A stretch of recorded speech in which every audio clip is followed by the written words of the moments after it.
দর্শক, শুরু করছি ইস্পানি মির্জাপুর শুভরাত্রি। আজ আমরা কথা বলবো আগামী রাজনীতি নিয়ে। বাংলাদেশের রাজনীতির যে প্রেক্ষাপট, সে প্রেক্ষাপট নিয়ে নানা রকম মিশ্র প্রতিক্রিয়া শুরু হয়েছে।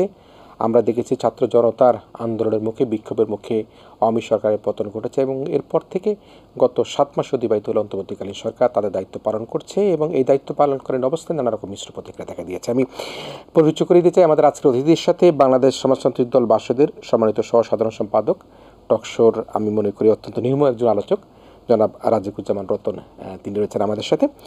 আমাদের সাথে আরেকজন অতিথি রয়েছেন বিএনপি স্থায়ী কমিটির সদস্য। এই কারণে বলতে হচ্ছে যে তার পরিচয়টা দীর্ঘ একটা পরিচয়।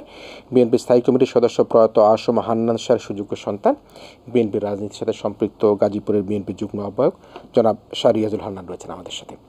আপনাদের দুজনকে স্বাগত জানাই আমাদের আজকের এই ইস্পানি মির্জাপুর শুভরাত্রিতে যুক্ত হবার জন্য। রতন ভাই, যে অবস্থান আছেন সে অবস্থানে রয়েছেন, অবস্থানের পরিবর্তন হয়নি। এ আমল সে আমল বহু কিছু দেখছেন। ছাত্র জীবনে ভালো ছাত্র ছিলেন, বিসিএসে কোয়ালিফাইড করেছেন, তারপরও রাজনীতির সাথে সম্পৃক্ত ছিলেন, এখনও আছেন। পরিবর্তন কী হয়েছে আমি জানি না।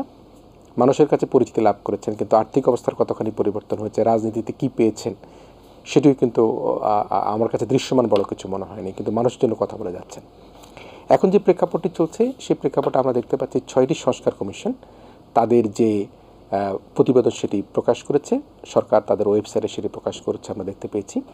এবং গতকালকে আমাদের এই অনুষ্ঠানে যারা মনির হায়দার, মাননীয় প্রধান উপদেষ্টার বিশেষ সহকারী, যিনি এই বিষয়গুলিকে লিয়াজো করবেন রাজনৈতিক দলগুলোর সাথে, শক্তির সাথে, তিনি বলেছেন রোজার মধ্যে অথবা রোজার পরে এই বিষয়ে সিরিজ আলোচনা তারা করবেন, যেগুলি ওয়েবসাইটে প্রকাশিত হয়েছে সংস্কার কমিশনের যে বিভিন্ন প্রতিবেদনগুলো, সুপারিশগুলো। কিন্তু এখন যে বিষয়টি দাঁড়াচ্ছে সেটি হচ্ছে বিএনপি চাচ্ছে দ্রুত নির্বাচন।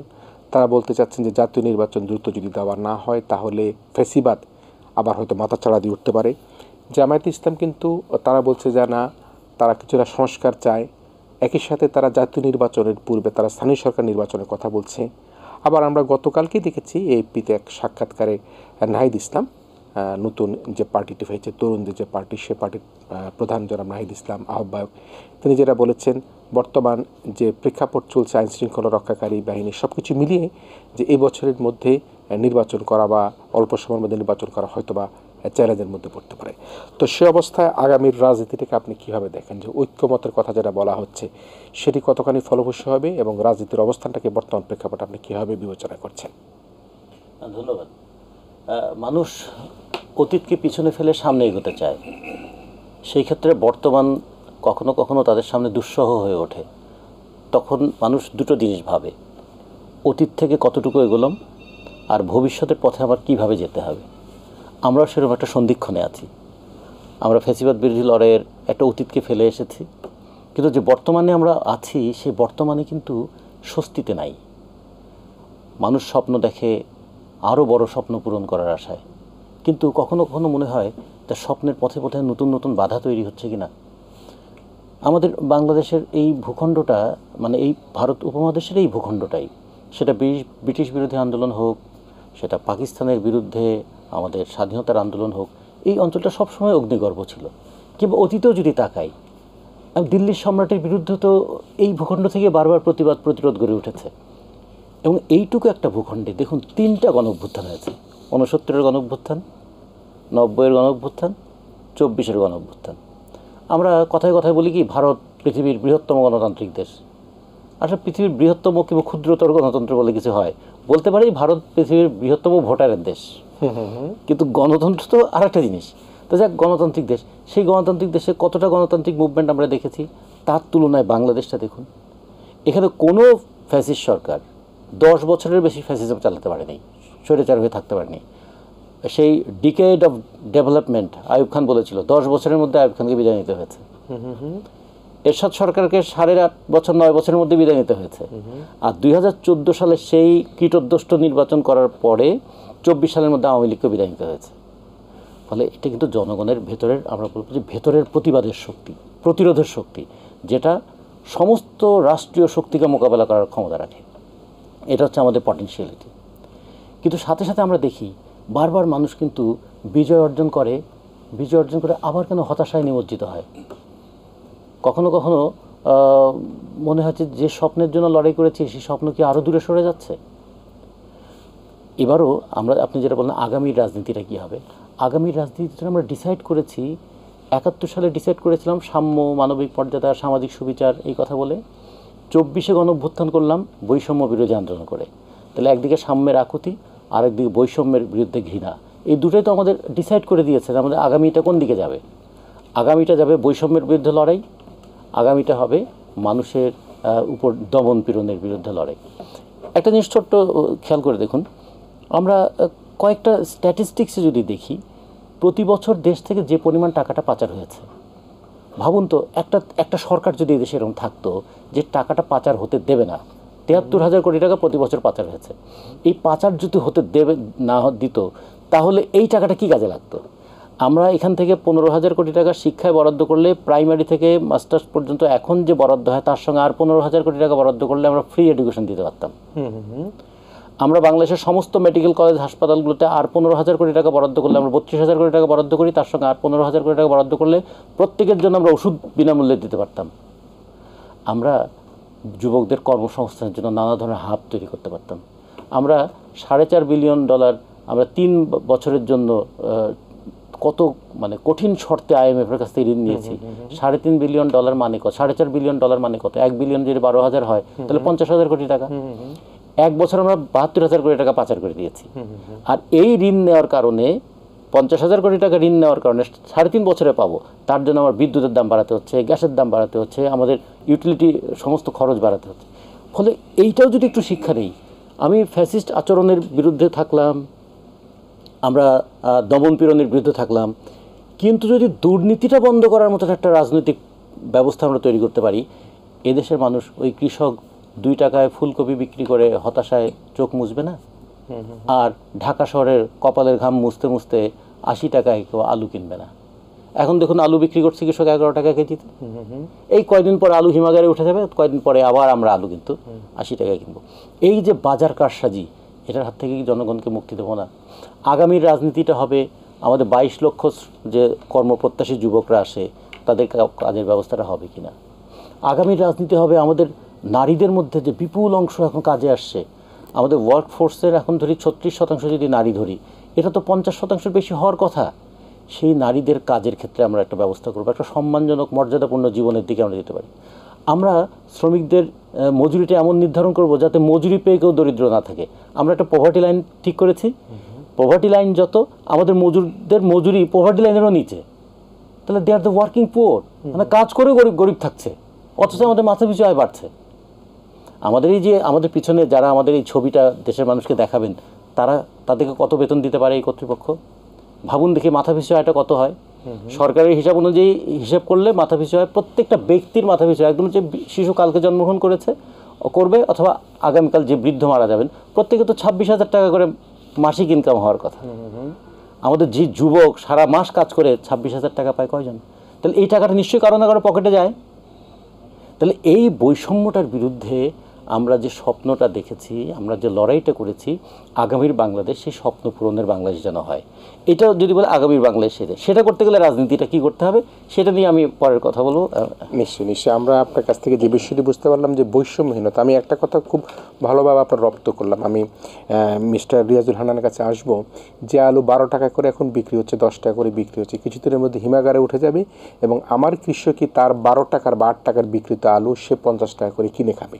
এটি হচ্ছে আমাদের দেশের বর্তমান প্রেক্ষাপটটা। এবং আপনি ওয়ার্কিং পুয়ারের কথা বলেছেন, আমরা আগামী রাজনীতি সেরকম দেখতে চাই না। আমি একটু আসছি মিস্টার রিয়াজুল হান্নানের কাছে। হ্যাঁ মিস্টার হান্নান, আমি আসলে আপনাকে এই অনুষ্ঠানে ডাকবার মূল কারণটি হচ্ছে কি একটু স্মৃতিচারণের দিকে যাওয়া। আপনার বাবা আসমা হান্নান শাহ, আমি ডিবেট ফর ডেমোক্রেসির প্রোগ্রাম করি, তিনি আমার অনুষ্ঠানে 2 থেকে 3 বার এসেছেন। তিনি যখন মারা যান, স্পষ্টত আমার মনে আছে, কারাগার থেকে তিনি বের হয়ে তিনি কারাগারে চিকিৎসা পাননি, বিনা চিকিৎসা মারা গিয়েছেন। তারপর তিনি হার্ট অ্যাটাক করলেন, মারা গেলেন। সে অনেক ইতিহাস। তো আজকে এই অনুষ্ঠানে আমরা নিশ্চয়ই আগামী রাজনীতির কথা শুনবো। আমার রতন ভাই যেটি সাম্যের আকুতির কথা বলেন সে কথা শুনবো, কিন্তু আজকে কি একটু আপনি আপনার বাবার একটু স্মৃতিচারণ করতে পারবেন কি, যে আপনার বাবার কি হয়েছিল, জেল খেটেছিল, এই ফ্যাসিস্ট সরকারের কথা বলছিল, যদি একটু আপনি দর্শকদের জন্য একটু বলেন। ধন্যবাদ কিরণ ভাই। প্রথমে আমি আজকের এই অনুষ্ঠানের মাধ্যমে আমার কাপাসিয়াবাসীকে শুভেচ্ছা জানাতে চাই। আমি নিজেকে সম্মানিত বোধ করছি, কারণ আমি আজকে যার সাথে আজকে আমি এসেছি আজকের এই টকশোতে এই 90-এর দশকে ছাত্র আন্দোলনের একদম সম্মুখ সারিতে নেতৃত্ব দিয়েছেন বাসদের সহ সম্পাদক জনাব রতন সাহেব। আমি আপনাদেরকে ধন্যবাদ জানাতে আজকে অনুষ্ঠানে আমন্ত্রণ জানানোর জন্য। আমার জন্য আসলে আমার বাবার স্মৃতিচারণ করা এখন আমি একটু কষ্টদায়ক, কেননা আমি এত কাছে থেকে আমার বাবাকে দেখেছি গণতন্ত্রের জন্য সংগ্রাম করতে গিয়ে কী পরিমাণ নির্যাতনের শিকার উনি হয়েছেন।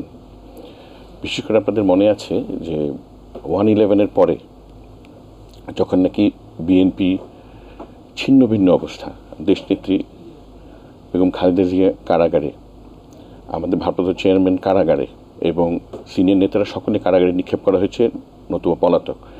সেই অবস্থায় আমার বাবা প্রথম কথা বললেন বিএনপির হয়ে এবং তারপরে ধীরে ধীরে চেষ্টা করলেন দলকে ঐক্যবদ্ধ করতে, যেটা তৎকালীন যেই সরকার তারা সেটাকে ভালোভাবে নেয়নি এবং পরবর্তীতে তাকে বিভিন্ন মিথ্যা মামলায় কারাগারে প্রেরণ করা হয়। 2008-এর নির্বাচনের পরে আওয়ামী লীগ সরকার আসার পরে এই নিপীড়নের মাত্রা যেন আরও বেড়ে গেল।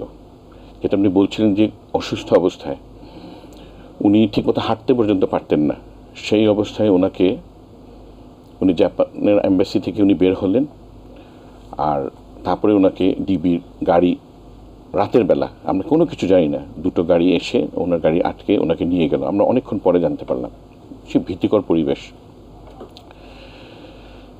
তারপরে উনি 2016-তে উনি হঠাৎ করে স্ট্রোক করলেন, হার্ট অ্যাটাক করলেন, গুরুতর অসুস্থ অবস্থায় তাকে আমরা নিয়ে গেলাম এয়ার অ্যাম্বুলেন্সে সিঙ্গাপুরে এবং শেষে এই আমাদেরকে ছেড়ে উনি চলে গেলেন। তো উনি যতদিন সুস্থ ছিলেন, বেঁচে ছিলেন, বিশেষ করে শেষের দিকে ওনার একটা আশা, বারবার একটা কথা বলতেন যে ফ্যাসিস্ট শেখ হাসিনার মুক্ত একটা বাংলাদেশ উনি দেখতে চাচ্ছিলেন এবং উনি অসুস্থ হওয়ার শেষ দিনটি পর্যন্ত কিন্তু উনি সে জন্যই সংগ্রাম করে গেছেন। যেদিন উনি গুরুতর হার্ট অ্যাটাক করলেন সেদিন সকালে উনি একটা মিথ্যা মামলায় হাজিরা দেওয়ার জন্য উনি যাচ্ছিলেন কোর্টে। সিভিয়ার হার্ট অ্যাটাক, সিএমএইচে নিয়ে যাওয়া হলো এবং তারপর তো পরবর্তীতে বাইরে নিয়ে গেলাম। মানে সেদিন মামলার হাজিরা ছিল, এই জন্য একটা মিথ্যা মামলার হাজিরা ছিল।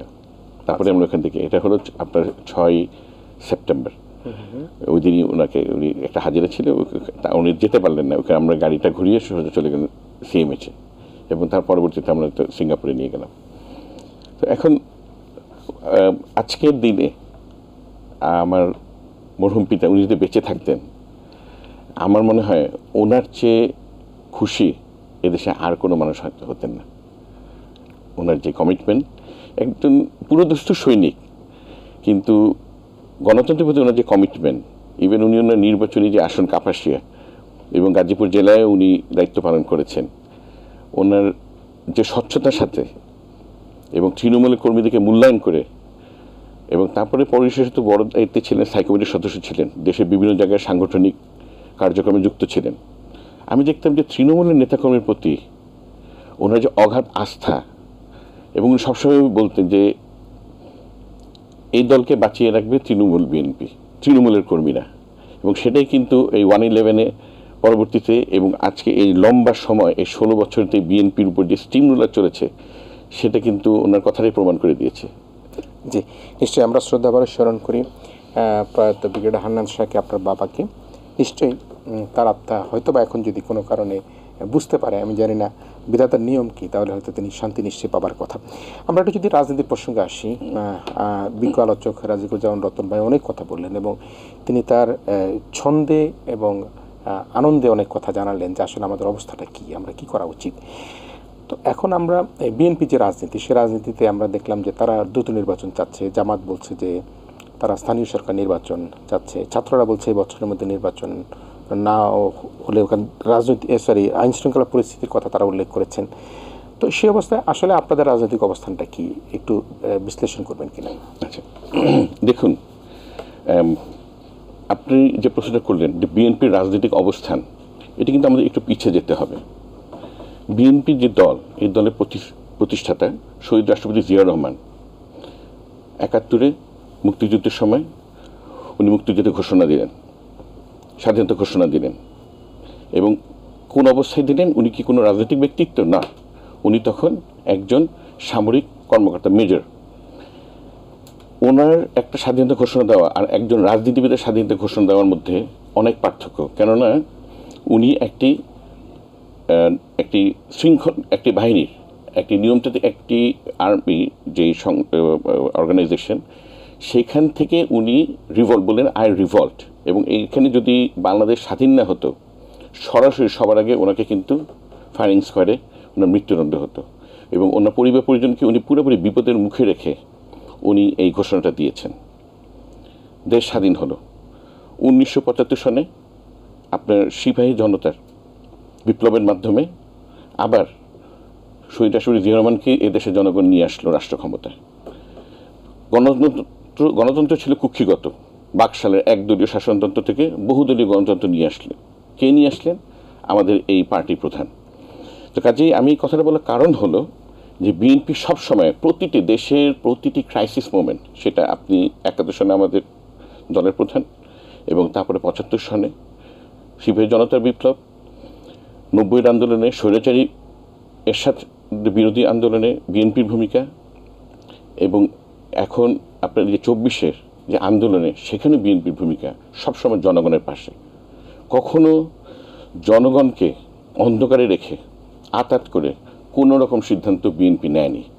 এখন আমাদের ৫ই আগস্টের যে ছাত্র জনতার যে অভ্যুত্থান, এখানে আমি খুব গভীর শ্রদ্ধার সাথে আমি স্মরণ করছি যারা নাকি বুকের তাজা রক্ত দিয়ে আমাদের ছাত্র জনতা এবং সারা দেশের মানুষ এবং সকল ধর্ম বর্ণের মানুষ সবাই রাজপথে ছিল, বুকের তাজা রক্ত দিয়ে এই ফ্যাসিস্টকে সরিয়েছে। সেখানে আমাদের ৫ই আগস্টের এসেন্সটা বুঝতে হবে। আপনারা খেয়াল করে দেখবেন যে ছিল বৈষম্য বিরোধী আন্দোলন, কোটা বিরোধী আন্দোলন, এটা ধীরে ধীরে আসলো ৯ দফা, এবং শেষের দিকে আসলো ১ দফা, সেটা কি? গণতন্ত্র। এখন আমি মাঠের কর্মী হিসাবে আমি গণতন্ত্র খুব সোজা কথা বুঝি যে জনগণের সরকার, জনগণের ম্যান্ডেট আছে সেরকম সরকার। এবং এই গণতন্ত্রের কথায় এই সারা দেশের মানুষ এক হয়েছে, ঐক্যবদ্ধ হয়েছে ফ্যাসিস্টরা বাদে। তো সেখানে বর্তমানে আমরা অনেক কিছু শুনতে পাচ্ছি। সংস্কার করতে হবে, আমলে পাল্টে দিতে হবে, সংবিধান পাল্টাতে হবে, কারো বিচার করতে হবে, এরকম বিভিন্ন। তাছাড়া নির্বাচন শুরু করা যাবে না, নির্বাচন হবে না, যেখানে কিন্তু নির্বাচন কমিশন বলছে তারা রেডি। এবং আমরা জানি যে যখন নাকি ৫ই আগস্টের যে পট পরিবর্তন হলো, তখন দেশের সামরিক বাহিনী একটি গুরুত্বপূর্ণ ভূমিকা পালন করছিল। তারাও কিন্তু বর্তমানে যে আন্তর্জাতিক সরকারকে বিভিন্ন রাজনৈতিক দলের সাথে তারাও কিন্তু সহযোগিতা করে যাচ্ছে। তো সার্বিক যে পরিস্থিতি, সেখানে অতি দ্রুত ন্যূনতম সংস্কার করে একটা নির্বাচন, জাতীয় নির্বাচনে যাওয়া দরকার, খুব জরুরি। কেননা যখন নাকি আপনি জবাবদিহিমূলক একটি সরকার আসবে, আমরা এখন বর্তমানে যে অব্যবস্থা দেখতে পাচ্ছি সেটা কিন্তু দ্রুত কাটিয়ে ওঠা যাবে। অর্থনীতির যে অচলাবস্থা দেখতে পাচ্ছি সেটাও কাটবে। কেননা যে যাই বলুক, ডাইরেক্ট ফরেন ইনভেস্টমেন্ট কোনোভাবেই একটি অন্তর্বর্তীকালীন। তারপরে স্থানীয় নির্বাচনের কথা যারা বলছেন তার সাথে আপনাদের মত পার্থক্য কেন? মানে স্থানীয় নির্বাচন এবং জাতীয় নির্বাচন নিয়ে এই মত পার্থক্য হচ্ছে কেন? দেখুন, আমি এই যে স্থানীয় নির্বাচনের ব্যাপারে, সেখানে কিন্তু আমি একটা গভীর ষড়যন্ত্রের আলামত পাচ্ছি। কিভাবে? কেননা দেখুন, স্থানীয় নির্বাচনটা এখন হবে, এটা কোনো মার্কা ভিত্তিক হবে না। বিভিন্ন এলাকাতে এটা আপনি উপজেলা পরিষদ বলেন, ইউনিয়ন পরিষদ বলেন, পৌরসভা বলেন, ফ্যাসিস্ট সরকারের যে নেতাকর্মী যারা লুকিয়ে আছে তারা কিন্তু এই নির্বাচনকে উপলক্ষ করে তারা মাঠে আসা, সংঘবদ্ধ হওয়ার চেষ্টা করবে।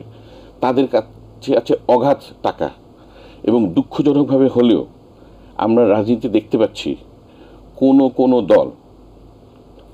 দল তাদের নিজেদের দল ভারী করবার জন্য এই ফ্যাসিস্টদেরকে বিভিন্ন রকম আশ্রয় প্রশ্রয় দিতে চাচ্ছে, রাজনৈতিকভাবে তাদেরকে পুনর্বাসন করতে চাচ্ছে। এই স্থানীয় নির্বাচন কিন্তু সেটা তাদেরকে একটা সুবর্ণ সুযোগ করে যাবে। এবং এই স্থানীয় নির্বাচন আরেকটি কারণে কোনোভাবেই এখন এই স্থানীয় নির্বাচন দেওয়া যাবে না, জাতীয় নির্বাচন দিতে হবে। কেন? এই স্থানীয় নির্বাচনের যে চেয়ারম্যান হবে উপজেলার, যে ইউনিয়ন চেয়ারম্যান হবে, তারা তো সরকারের কোনো পলিসি মেকিংয়ে, সরকার পরিবর্তনে বা সরকারের পলিসিতে কোনো রকমের চেঞ্জে কোনো রকমের ভূমিকা রাখতে পারবে না। প্রথমে সংসদ নির্বাচনটা হলে যখন নাকি সরাসরি জনগণের ম্যান্ডেটে একটা দল আসবে, সেই দল তারা নির্ধারণ করবে পলিসি, যে আমরা যে 5ই আগস্টের যে স্পিরিটটাকে আমরা আমলে নিয়ে আমরা সামনে এগিয়ে যেতে চাচ্ছি, সেই আলোকে তারা কিন্তু রাষ্ট্র পরিচালনা করবে। বিএনপির অবস্থান পরিষ্কার। এই ফ্যাসি সরকারের সময় যে যে রাজনীতিবিদ, যে আমলা, যে পুলিশের আপনার সদস্য, যারা যারা জড়িত, প্রত্যেকের বিচার হবে, কেউ ছাড় পাবে না। এই ব্যাপারে কিন্তু বিএনপির কোনো আপোষ নেই। কাজেই অমুকের আপনার ফাঁসি দিতে হবে, আপনি ফাঁসি কীভাবে দিবেন? ফাঁসি দেওয়া তো মানে আপনি বিচার করেই ফেলছেন। দেশের সরকার আছে, দেশে বিচার ব্যবস্থা আছে, সেটার উপর তো আমাদেরকে শ্রদ্ধাশীল থাকতে হবে, সংবিধানের উপর শ্রদ্ধাশীল থাকতে হবে। আপনারা সেকেন্ড রিপাবলিক করবেন, তার মানেটা কি? এই সংবিধানের কাঠামোর মধ্যে কিন্তু এখনোই অন্তর্বর্তীকালীন সরকারটা আপনার কাজ করে যাচ্ছে। যখনই এটার ব্যত্যয় ঘটবে, এটা বিশাল বিপর্যয় হবে। জি, নিশ্চয়ই আমরা আলোচনায় বুঝতে পারলাম যে আসলে জাতীয় নির্বাচনের দিকে যাচ্ছেন।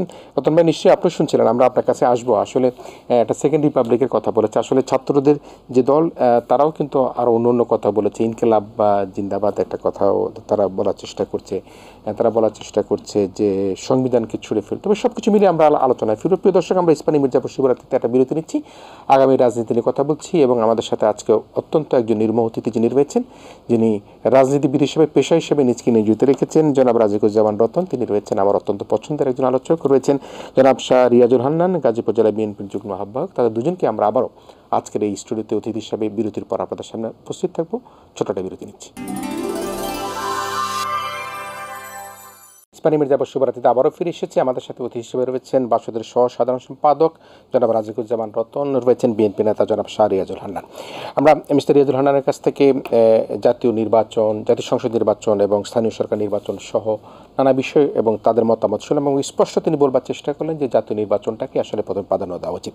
এখানে তিনি কয়েকটা, আমি রতন ভাই আপনার কাছে আসি, এখানে তিনি কয়েকটা কথা উল্লেখ করেছেন। সেকেন্ড রিপাবলিকের কথা উল্লেখ করেছেন, গণপরিষদের কথা উল্লেখ করেছেন, স্থানীয় নির্বাচন কেন নয় সেটি উল্লেখ করেছেন, এবং সংবিধান নিয়ে যে ছুঁড়ে ফেলার কথা সেটা উল্লেখ করেছেন। আপনি মিস্টার হান্নানের বক্তব্যের প্রেক্ষিতে এই যে কতগুলি অবস্থান এখন তৈরি হচ্ছে, সেকেন্ড রিপাবলিক, গণপরিষদ, স্থানীয় নির্বাচন, সংবিধানকে কবর দেওয়া, আপনি কীভাবে দেখছেন? প্রথমে একটা কথা বলে নেই, আমরা যারা রাজনীতি করি তারা বিভিন্ন রাজনৈতিক দলের নেতাদেরকে সাধারণত ভাই বলি। হ্যাঁ, সেদিক থেকে তার বাবাকেও আমরা যদি বলি হান্নান ভাই, তার মৃত্যুটা আমাদেরকে দেখায় যে গণতন্ত্রহীন দেশে কেউই সম্মানের সঙ্গে বাঁচতে পারে না। ওই মর্গান ফ্রিম্যান, খুব বিখ্যাত তাকে একবার জিজ্ঞেস করা হয়েছিল যে জীবনের শেষ চাওয়াটা কী বলুন তো, আপনি তো জীবনে অনেক দেখেছেন। সে বলছেন, at the end of the life মানুষ চায় একটু লাভ অ্যান্ড রেসপেক্ট। কোনো কোটিপতি মানুষকে বলি না, দেখি নাই সে চেয়েছে আরও টাকা, সে চেয়েছে মৃত্যুর সময় তার প্রিয়জনরা যেন তার পাশে একটু থাকে। কিন্তু আমরা রাজনীতিতে এমন একটা জায়গা তৈরি করে ফেলেছি যে মৃত্যুকে নিয়ে আমরা উপহাস করতে পারি, আমরা রাজনৈতিক প্রতিহিংসা চরিতার্থ করতে গিয়ে কত রকমের মিথ্যা মামলা দিতে পারি, এবং সেটার জের কিন্তু এখনও চলছে। আমরা কিন্তু এখনও বাংলাদেশের সমাজতান্ত্রিক দল বাসদের পক্ষ থেকে বলতে চাই, যার যে অপরাধ তার সেই শাস্তি হওয়া উচিত। এখন আমরা আইনমন্ত্রীকে কেন হকারের গুলি করার অভিযোগে তাকে মামলায় অভিযুক্ত হতে দেখি, কিংবা এর আগে কাউকে মুরগি চুরির অভিযোগে অভিযুক্ত হতে দেখেছি, ময়লার মানে ট্রাকে আগুন দেওয়ার অভিযুক্ত হতে দেখেছি। সেই সিস্টেমটা কি এখনও চলবে? এখান থেকে আমরা বেরিয়ে আসবো না? এইটুকু বলে আমি পরের জায়গাটায় আসি। আমরা একদিকে যেমন জাতীয় নির্বাচন ও স্থানীয় নির্বাচনের বিতর্কটা দেখছি, মনে পড়ে যায় ঠিক একই অবস্থা গত 15 বছর আমরা এরকম শুনেছিলাম যে একটার বিকল্প আর একটা তৈরি করা। আপনি তো বিতর্ক করেন, বিতর্কের সময় কিছু জিনিস সাজিয়ে দেওয়া হয়, বিজ্ঞান আশীর্বাদ না অভিশাপ। আসলে বিজ্ঞান আবার আশীর্বাদ কেন হবে, অভিশাপ হবে কেন? বিজ্ঞান তো হচ্ছে জীবন এবং জগৎকে জানা। হ্যাঁ, কিন্তু এরকম একটা বিতর্কের পরিবেশ তৈরি করা ওরাও তৈরি করছে। আপনারা উন্নয়ন চান না গণতন্ত্র চান? আপনারা অধিক উন্নয়ন এবং অল্প গণতন্ত্র, এরকম একটা জায়গায় আমাদেরকে ফেলে দিয়েছিল। ফলে উন্নয়নের নামে লুণ্ঠন হয়েছে, আর গণতন্ত্র না থাকার কারণে স্বেচ্ছাচারিতা হয়েছে। এখনও তারা বলে, আপনারা কি সংস্কার চান না নির্বাচন চান? আপনারা কি স্থানীয় সরকার নির্বাচন চান না জাতীয় নির্বাচন চান? আপনারা কি বিচার চান না নির্বাচন চান? আসলে এই সমস্ত কথাগুলো বলে মানুষকে একটু বিভ্রান্ত করার চেষ্টা করা হয়। আর আমার এটা খুবই অন্যায়। মানুষ চায় যে গত 15 বছর মানুষ যে দুঃশাসনের মধ্যে ছিল তার অন্যতম প্রধান কারণ ছিল জবাবদিহি না থাকা। একটা মানুষ যখন জবাবদিহির বাইরে চলে যায় তখনই সে স্বেচ্ছাচারী হয়ে ওঠে, আর যখন সে মনে করে তার জবাবদিহি নেওয়ার মতো কেউ নাই তখন সে ফ্যাসিস্ট হয়ে ওঠে। তো এইটা যদি ঠেকাতে হয় তাহলে একটা সুষ্ঠু অবাধ গ্রহণযোগ্য নির্বাচনের পরিবেশটা লাগবে। স্থানীয় সরকার নির্বাচনের মাধ্যমে কি সরকার পাল্টাবে না, বরঞ্চ স্থানীয় সরকার নির্বাচনের মধ্যে দিয়ে নানা ধরনের ষড়যন্ত্রের জাল বিস্তারের চেষ্টা হবে। আর আমাদের যে ভঙ্গুর প্রশাসন বলছেন তারা, পুলিশ বাহিনী নাকি এখনও ট্রমাটাইজড, তাই যদি হয় তাহলে গত নির্বাচনে 24-এর সময়ও আমরা দেখেছিলাম যে স্থানীয় নির্বাচনের সময় প্রায় 500-র মতন মানুষ মৃত্যুবরণ করেছে আর আহত হয়েছে হাজার হাজার। মানে এক দলের অভ্যন্তরে নির্বাচন করতে গিয়ে অন্য কোনো পার্টি ছিল না। আর এখন যদি এরকম 5 ধাপের নির্বাচন করতে গিয়ে যে ঘটনা ঘটবে, আর যে মব এক ধরনের ভায়োলেন্সের জায়গায় চলে গেছে, ফলে গোটা দেশের আইন শৃঙ্খলা পরিস্থিতিকে রক্ষা করা যাবে। ফলে যারা এই যেমন স্থানীয় নির্বাচনটা সামনে নিয়ে আসছেন তারা কিসের জন্য নিয়ে আসছেন এটা কিন্তু ইতিমধ্যে আমাদের কাছে পরিষ্কার হয়েছে। আমরা মনে করি সুষ্ঠু অবাধ গ্রহণযোগ্য নির্বাচনের মধ্য দিয়ে দুটো কাজ করতে হবে। একটা হলো অন্তর্বর্তীকালীন সরকারকে চলে যাওয়ার একটা গণতান্ত্রিক পথ রচনা করতে হবে। অন্তর্বর্তীকালীন সরকার যাবেন কিভাবে?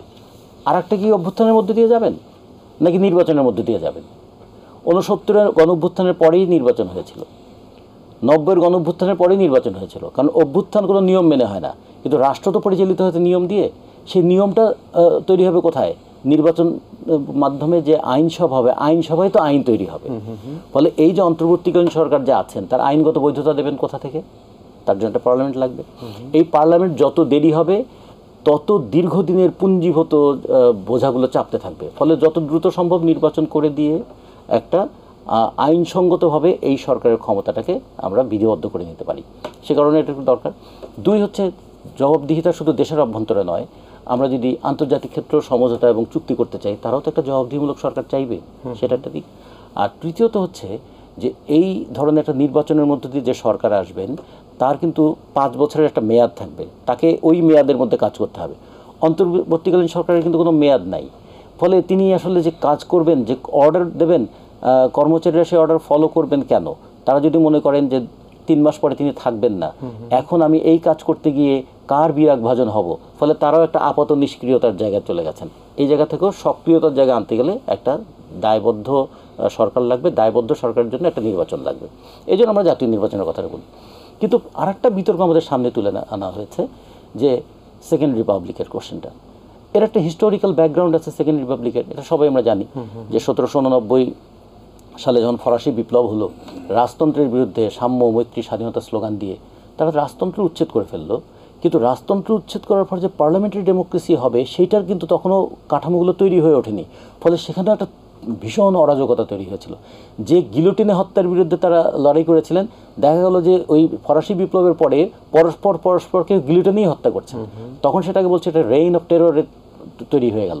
এবং এই অবস্থাটা চলেছিল সেই 1789 থেকে প্রায় 1804 সাল পর্যন্ত। এর মধ্যে তারা 1792 সালে ঘোষণা করে ফার্স্ট রিপাবলিক, যে আগে ছিল রাজতন্ত্র, এখন হলো রিপাবলিক। কিন্তু রিপাবলিক পড়ার পরে নেতাদের মানে কোন্দলে যেভাবে মানে বিধ্বস্ত হয়ে যাচ্ছিল ফ্রান্স, সেই সুযোগে আবার কিন্তু নেপোলিয়ন ফিরে এলেন এবং ফ্রান্সে আবার রাজতন্ত্র ফিরে এলো। এই রাজতন্ত্র 1804 থেকে 1848 সাল মতো রাজতন্ত্রের বিরুদ্ধে আবার লড়াই করতে করতে আপনারা জানেন যে 1848 সাল গোটা ইউরোপ তখন গণতন্ত্রের দাবিতে লড়ছে, নানা ধরনের লড়াই হচ্ছে। এই যে 8 তারিখে আমরা যে বিশ্ব নারী দিবস পালন করলাম, এই নারী দিবসের সূচনাও হয়েছিল তো 1857 সালে সুই কারখানা, সুতা কারখানার নারীদের আন্দোলনে। ইউরোপ, আমেরিকাতে সমস্ত জায়গায় শ্রমিকদের আন্দোলন হচ্ছে, ডেমোক্রেসির জন্য আন্দোলন হচ্ছে, রাজতন্ত্রের বিরুদ্ধে আন্দোলন হচ্ছে। সেই সময় ফ্রান্সে তারা আবার সেকেন্ড রিপাবলিক ঘোষণা করে যে আমরা রাজতন্ত্র থেকে গণতন্ত্রে এসেছিলাম, আমাদের দুর্বলতার কারণে গণতন্ত্র থেকে আবার রাজতন্ত্রে ফিরে এসেছিলাম, আবার আমরা সেকেন্ড রিপাবলিক করে আবার আমরা গণতন্ত্রের দিকে চলে গেলাম। ফ্রান্সে এখন পর্যন্ত 5th রিপাবলিক হয়েছে। এখন এটা কি কপি পেস্ট করে বাংলাদেশে চলবে? বাংলাদেশে 1971 সালে আমরা মুক্তিযুদ্ধ করেছিলাম, মুক্তিযুদ্ধের মধ্য দিয়ে আমাদের দেশটাকে স্বাধীন করেছিলাম। স্বাধীন করার পরে আমরা সাম্য, মৈত্রী, স্বাধীনতার মতো করে আমরা বলেছিলাম যে সাম্য, মানবিক মর্যাদা, সামাজিক সুবিচার। 52 বছর সেটা করতে পারি নাই, ফলে আমার তো সেই কাজ এখনও অপূর্ণ আছে। আমাকে তো সেই অপূর্ণ কাজের দিকে এগিয়ে যেতে হবে। ফলে আমার এখানে সেকেন্ড রিপাবলিক কেন? বরঞ্চ মুক্তিযুদ্ধের অপূর্ণ স্বপ্নকেই পূর্ণ করার সংগ্রামটা ভালো করে করতে হবে। যাতে এই বাংলাদেশে আর বৈষম্যের জন্ম না হয়, এই বাংলাদেশে যেন অগণতান্ত্রিক ব্যবস্থা তৈরি না হয়, এই বাংলাদেশে মানুষের শ্রমে ঘামে অর্জিত সম্পদ কেউ যেন লুট করতে না পারে। দেশের বাইরের মানুষ এই প্রচণ্ড গরমে পরিশ্রম করে তারা $27 বিলিয়ন বৈদেশিক মুদ্রা পাঠাবে, আর একদল লোক ব্যাংক ফাঁকা করে দিয়ে চলে যাবে।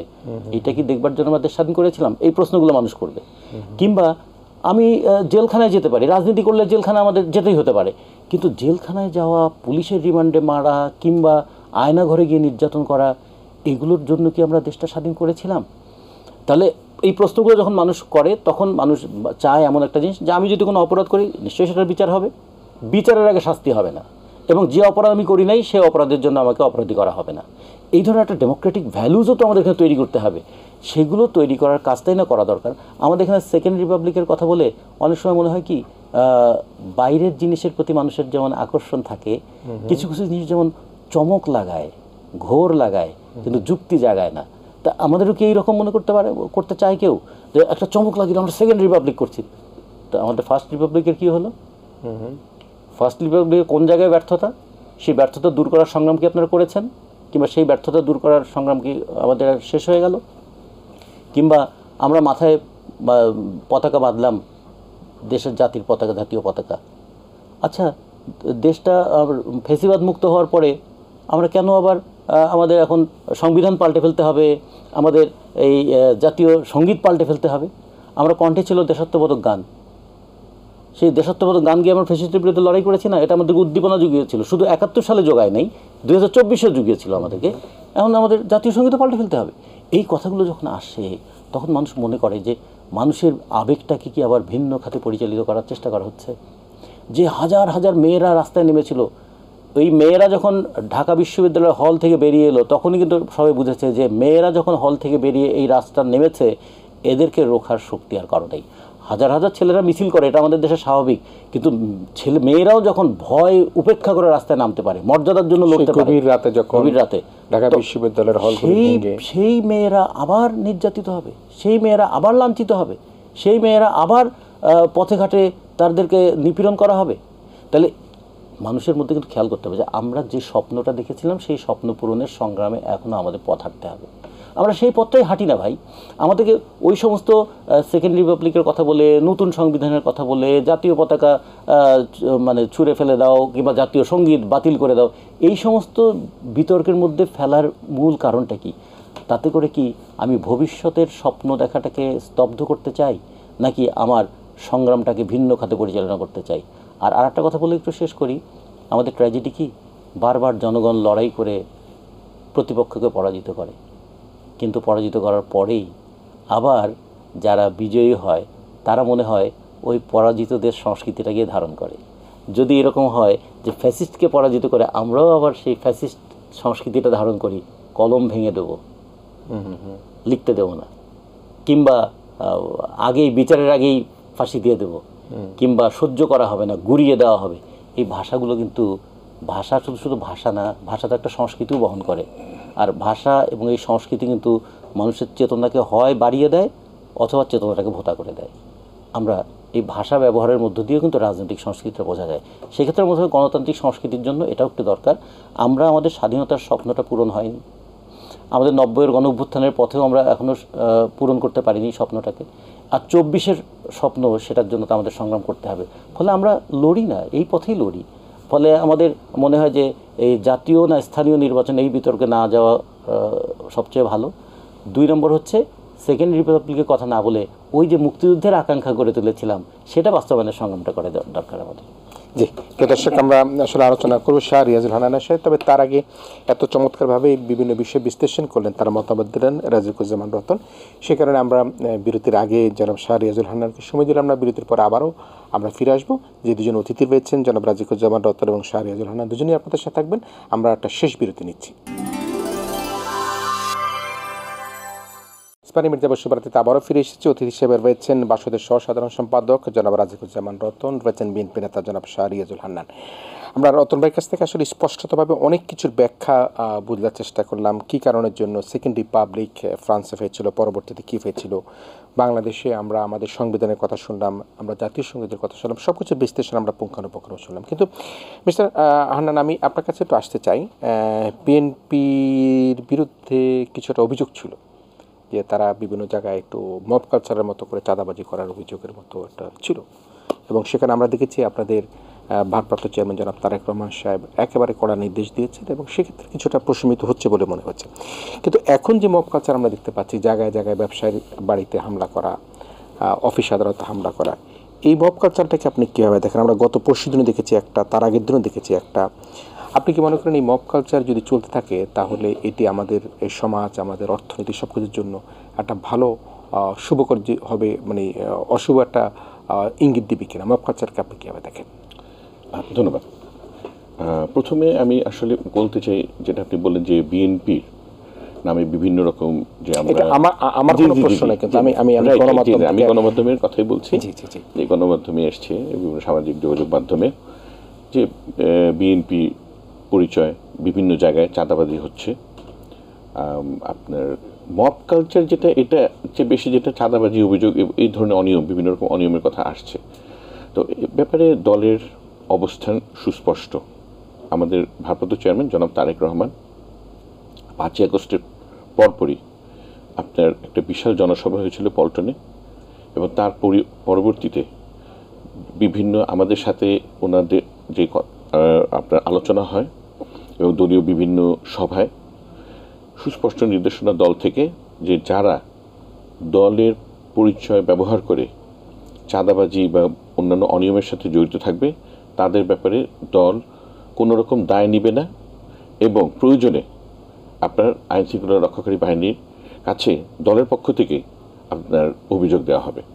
এবং ইতিমধ্যে ছাত্র দলের আমরা দেখেছি, কেন্দ্রীয় ছাত্র দলে এরকম একটি অভিযোগ এসেছিল কোনো এক তথাকথিত ছাত্রনেতার নামে, এবং দলের কেন্দ্রীয় পর্যায় থেকেই আপনার থানায় অভিযোগ দিয়ে আপনার আইনগত ব্যবস্থা গ্রহণ করা হয়।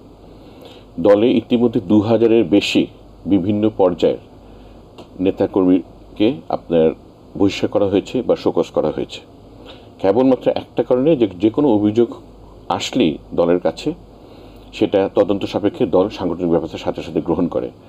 সেই সাথে আরেকটি কথা খেয়াল রাখতে হবে, যে 5ই আগস্টের পরে অনেক দলে অনুপ্রবেশকারী এসেছে, নব্য বিএনপির উত্থান হয়েছে। 16 বছর যারা কোথাও ছিল না দলীয় কার্যক্রমে, কোনো বিএনপির কোনো পদধারী না, তারাও বিএনপির পরিচয় নিজেদেরকে পরিচিত করতে চাচ্ছে। ফ্যাসিস্টের দোসররা, তাদেরও নিচের সারির যে আপনার নেতারা, তারাও কিন্তু বিএনপি লেবাস গায়ে দিয়ে সারা বাংলাদেশে বিভিন্ন রকম চাঁদাবাজি সহ আপনার অপকর্মে জনগণকে হয়রানি করে, জনগণকে কষ্ট দেয়, সেরকম কার্যক্রমে তারা জড়িয়ে পড়ছে। কাজে এখানে বিএনপির সরাসরি অবস্থান হল জিরো টলারেন্স। আর মব কালচার যেটা বলছেন, এটা আসলে এখানে যতগুলো আপনার এই যে বিভিন্ন মব একটা সৃষ্টি করে বিভিন্ন অপকর্ম ঘটানো, সেটা অন্য ব্যানারে আমরা এখন পর্যন্ত যা দেখে এসেছি 5ই আগস্টের পরে অন্য বিভিন্ন ব্যানারে আপনার এইগুলো কিন্তু সংগঠিত হয়েছে। বিএনপি কোথাও এই মব কালচার সৃষ্টি করে কোনো অপকর্মে কিন্তু এখন পর্যন্ত কোনো অভিযোগ পাওয়া যায়নি। আপনি বললেন কলাবাগানের কথা, যে দেখেন এখানে 14 জন অ্যারেস্ট হয়েছে। তারা কারা? তারা তো একটা পরিচয় নিয়ে গিয়েছিল। ডিওএইচএসে হয়েছে একজন সাবেক এমপির বাসায়, এবং 20-25 জন আপনার আক্রমণ করেছে।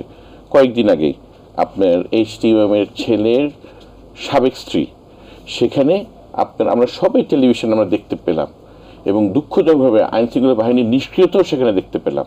হতাশামঞ্জক যে কিছু আপনার বিপদগামী তরুণ সেখানে গিয়ে ভাঙচুর করলো, লুটপাট করলো, পরে জানা গেল যে সেখানে ওই বাড়ির কেয়ারটেকারই সেখানে জড়িত। এটা তো এই অন্তর্বর্তীকালীন সরকারের আইন শৃঙ্খলা ব্যবস্থায় যে দুর্বলতা, সেদিকটাই প্রকট করে ফুটে উঠছে বলে আমি মনে করি, এই যে মব কালচারে যেটা বলছেন। এবং এটাকে কোনো রকমের প্রশ্রয় না দিয়ে কঠোর হস্তে এই সরকারের অবিলম্বে এদের বিরুদ্ধে ব্যবস্থা নেওয়া উচিত।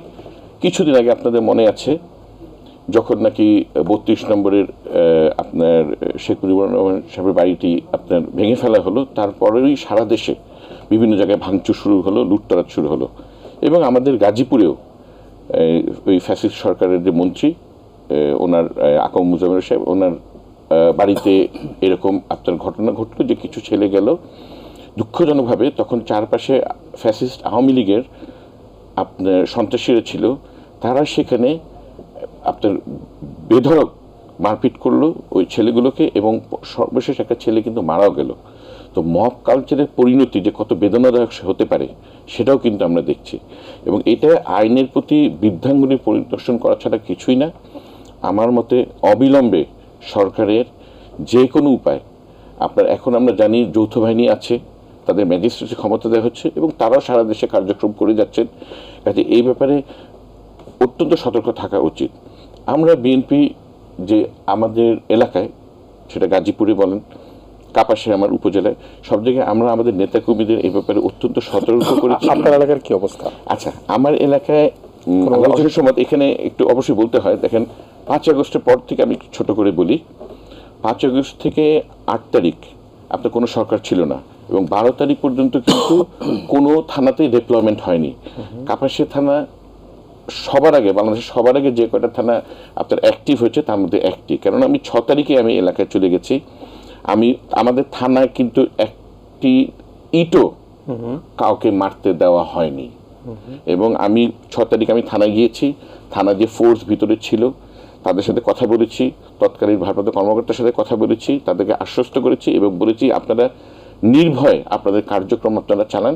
সেখানে কিন্তু আরেকটি থানার ওসি সহ আরও আপনার ফোর্স ছিল ওই থানায়, অন্য থানা থেকে হ্যাঁ আশ্রয় নিয়েছিল।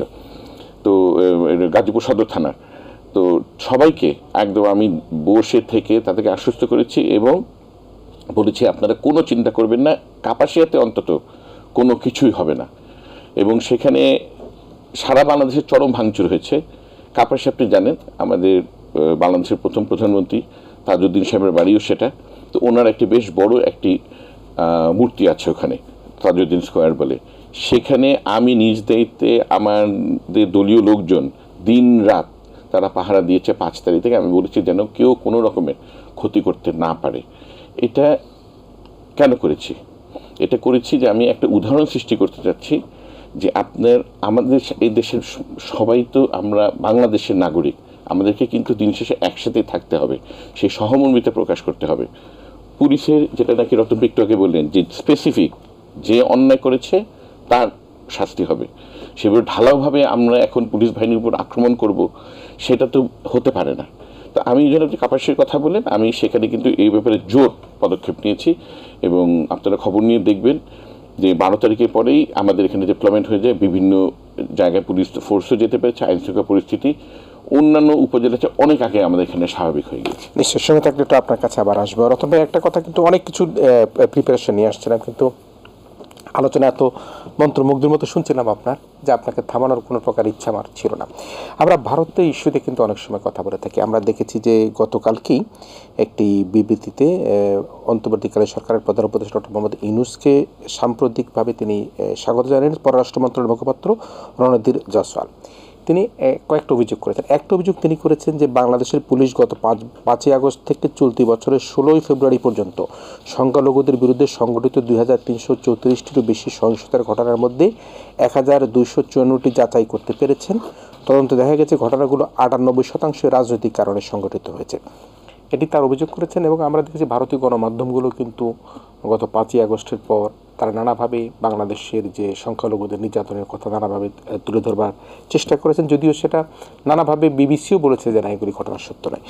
এর মধ্যে তিনি যে কথাটা বলেছেন যে বাংলাদেশের সংখ্যালঘুদের বিষয় নিয়ে তিনি কিছুটা হলেও তার যে চিন্তা ভাবনা তাদের প্রতি অত্যাচারের কথাই বলেছেন। কিন্তু গতকালকে আমরা দেখেছি সীমান্তে একজন হত্যা হয়েছে, তার আগেও আমরা দেখেছি হত্যা হয়েছে, কাঁটাতারের বেড়া নির্মাণ করা হচ্ছে এবং আমাদের কৃষকরা কাস্তে হতাশার প্রতিহত করেছে। এই যে বক্তব্য এবং মন্তব্য দিলেন ভারতের পররাষ্ট্র মন্ত্রণালয়ের মুখপাত্র, আপনি এই মন্তব্যকে কীভাবে বিশ্লেষণ করবেন?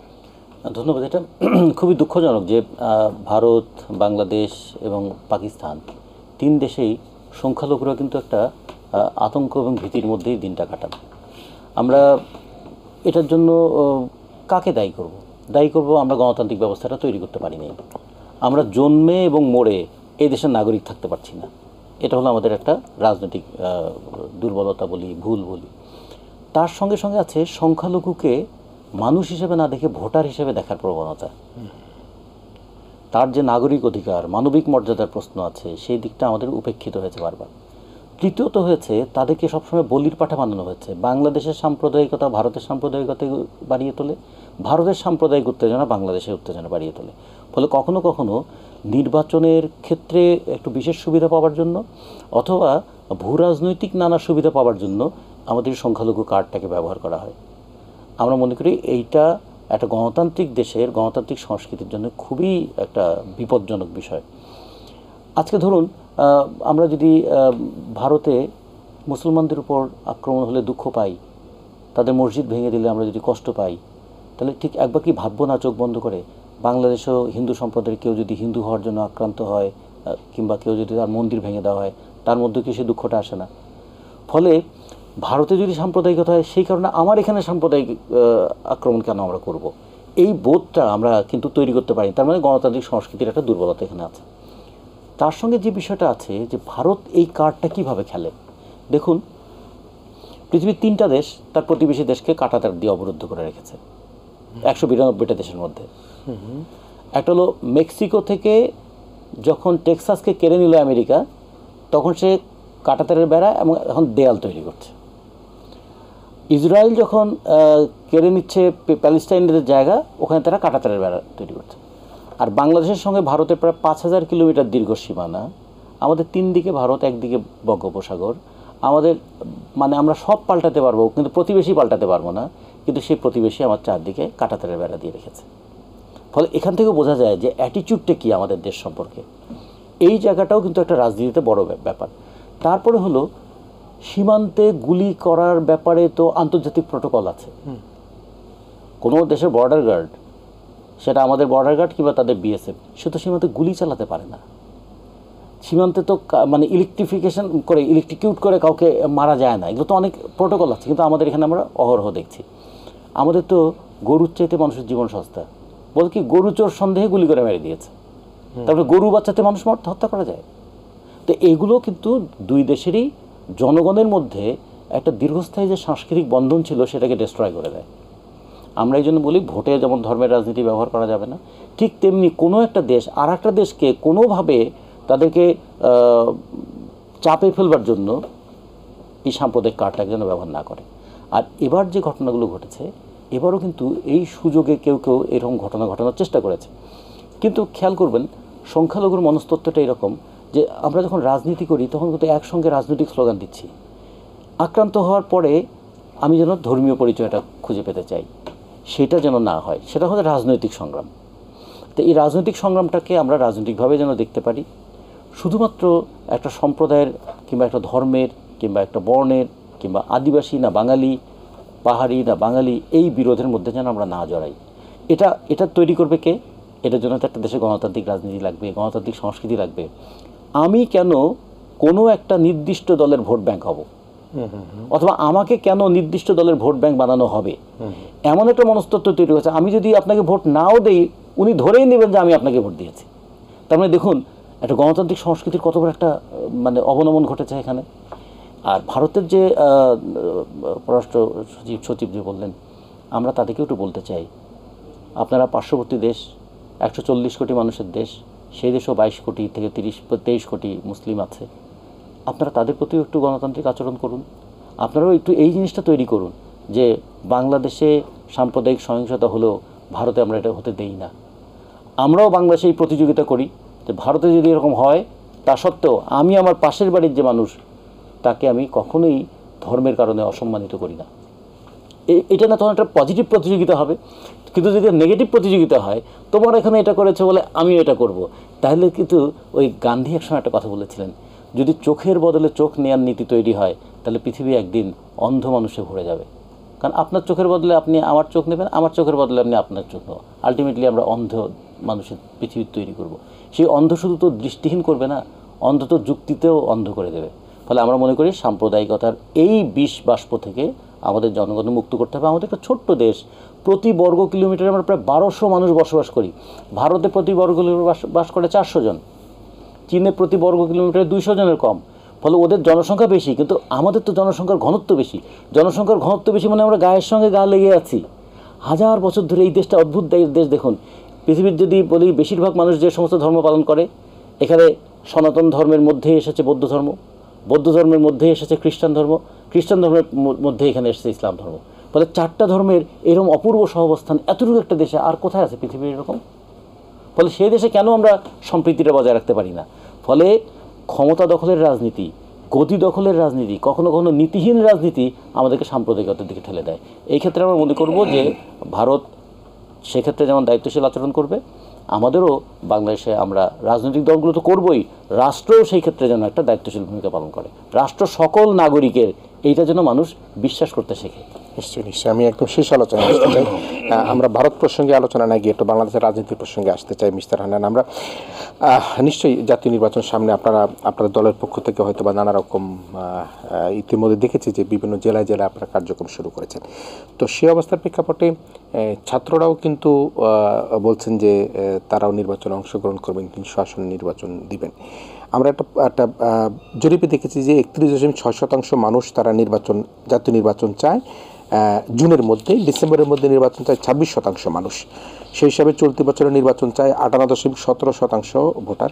আপনি কি মনে করেন যে মানুষ যে জাতীয় নির্বাচন চায় সেই নির্বাচনের জন্য আপনারা প্রস্তুত আছেন কিনা? ধন্যবাদ। আপনি যে পুলটার কথা বললেন, আমি আজকে সকালে এটা দেখলাম। এখন ইন্টারেস্টিং কিছু ডাটা এসছে এখানে।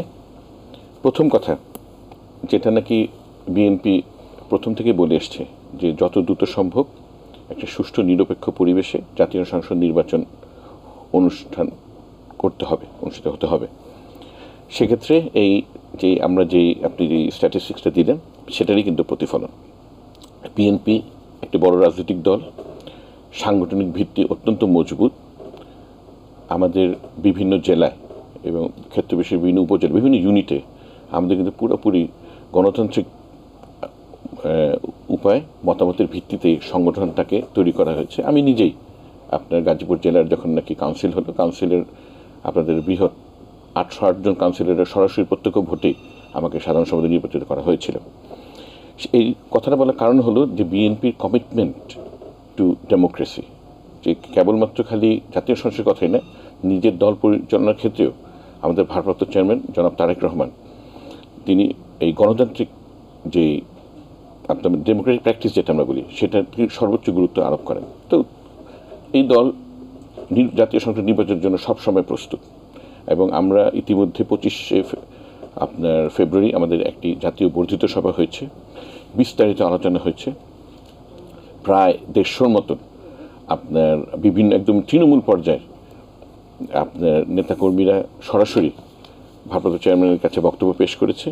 তো নির্বাচনের ব্যাপারে সবসময় এই দল প্রস্তুত, এবং যখনই নাকি আপনার সামনে আমরা আশা করছি যে বিভিন্ন রকম আপনার কথা বলা হচ্ছে যে নির্বাচন যেন বিলম্বিত হয়, বাট আমরা আশাবাদী এই বর্তমানে যে অন্তর্বর্তীকালীন সরকার জনগণের যে আকাঙ্ক্ষা সেটার প্রতি শ্রদ্ধাশীল হয়ে অতি দ্রুত একটি নিরপেক্ষ আপনার অংশগ্রহণমূলক নির্বাচনের ব্যবস্থা করবে, এবং সেই নির্বাচনে বিএনপি তার দলীয় যে সাংগঠনিক কাঠামো আছে সেটা ওই দলীয় নেতাকর্মীদেরকে নিয়ে জনগণকে পাশে নিয়ে ইনশাআল্লাহ এই নির্বাচনে অংশগ্রহণ করবে। জি, ধন্যবাদ। নিশ্চয়ই আমরা আশাবাদী হতে চাই। আমি ধন্যবাদ জানাই জনাব রাজিকুজ্জামান রতন ভাই আপনাকে এবং জনাব শাহরিয়াজুল হান্নানকে। আমরা আগামীর রাজনীতিতে যেটি সাম্যের একটা আকুতি, সে আকুতি আমরা খুঁজতে চাই। আমরা মনে করি সকলের মধ্যে একটা অমীমাংসিত বিষয়গুলো নিয়ে মীমাংসা, এবং মীমাংসিত বিষয়গুলো আবার অমীমাংসা তৈরি করা, সেটি আমাদের আসলে কতখানি যুক্ত হবে সেই বিবেচনা বোধ থেকে আমরা আমাদের আজকের আয়োজন এখানে শেষ করছি। প্রিয় দর্শক, যারা আপনারা এতক্ষণ ছিলেন ইসমাইল মির্জাপুর শুভরাত্রিতে, আপনাদের সবাইকে আমাদের আগামীকাল অনুষ্ঠান দেখার আমন্ত্রণের মধ্যে দিয়ে আজকের মতো এখানে আয়োজন শেষ করছি। আপনারা ভালো থাকবেন, সবাই মিলে ভীষণ ভালো থাকবেন।